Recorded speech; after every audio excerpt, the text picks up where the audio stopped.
Magandang hapon mga kabakit, mga kapiling ano. Ngayon pupuntahan natin yung drilling machine. Paano sila mag-umpisa mag-drilling no? Yan. Ang ginagamit namin drilling machine ay ano, Sunny. It's 360. Yan, sinukat na nila no. Ganito sila mag-umpisa na mag-drilling. Yan. Nandito si Foreman, kailangan check muna kung tama bago nila ituloy. Nilagyan nila ng staka niyan para malaman nila kung tama ba sa sukat. Kasi di pwede yan na mali ang ano nila, gawa nila no. Kailangan tapat talaga sa staka ng survey.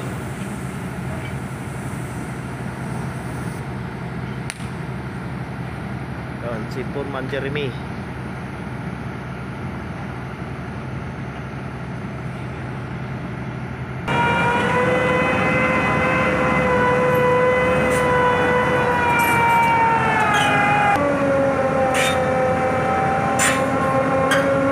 Nilagyan nila ng hose para sa salarino yung tubig na malapot para malambot siya ihukay at saka hindi siya guho sa ilalim.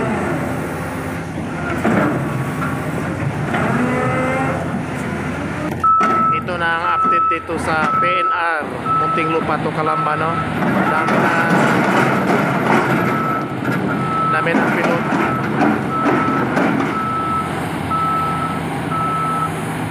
Dami ng pilote na baon namin dito. Siguro pa lang, hindi ko lang kabisado, pero mga 500 o 600 pilote na siguro yung nabaon namin dito no.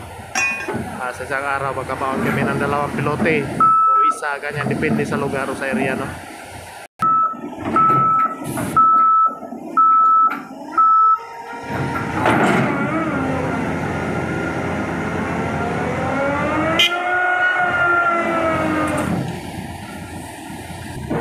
May wire na kabaon sa lupa, pero dati dito may binaon nilang wire no. So ngayon natamaan, siguro wala nang gamit na wire. Yan, ang lakas nito mag-ikot oh. Yan, ang taas. Kaya mag-ukay ng lalim na ano yan, 100 meter. Pero yung hinukay namin dito 30 o 40 meters lang.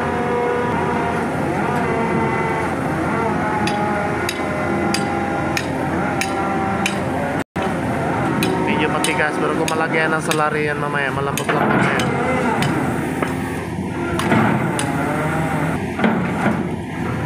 Ganyan sila mag-umpisa no.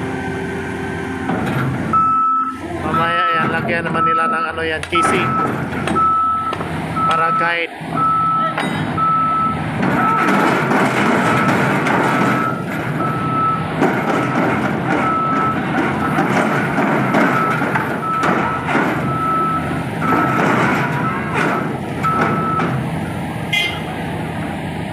Okay, lapitan muna natin.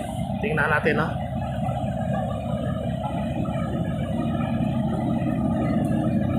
Yan, lalim na, 2 metro.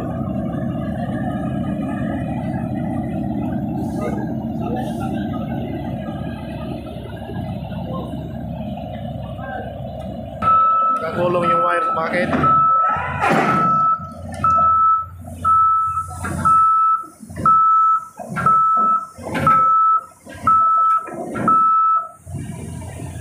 Libong-libong ano to, pilote ang ginagawa namin dito. Siguro abutan kami ng 5 taon o 3, depende.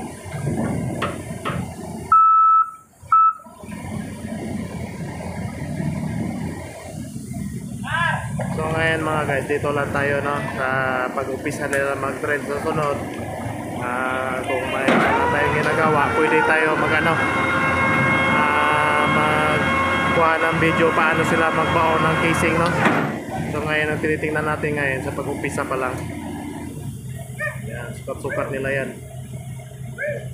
Yung unit ito, malaki ito, 100 tons ng unit na to. Sobrang bigat to. Sige, thank you. Thanks.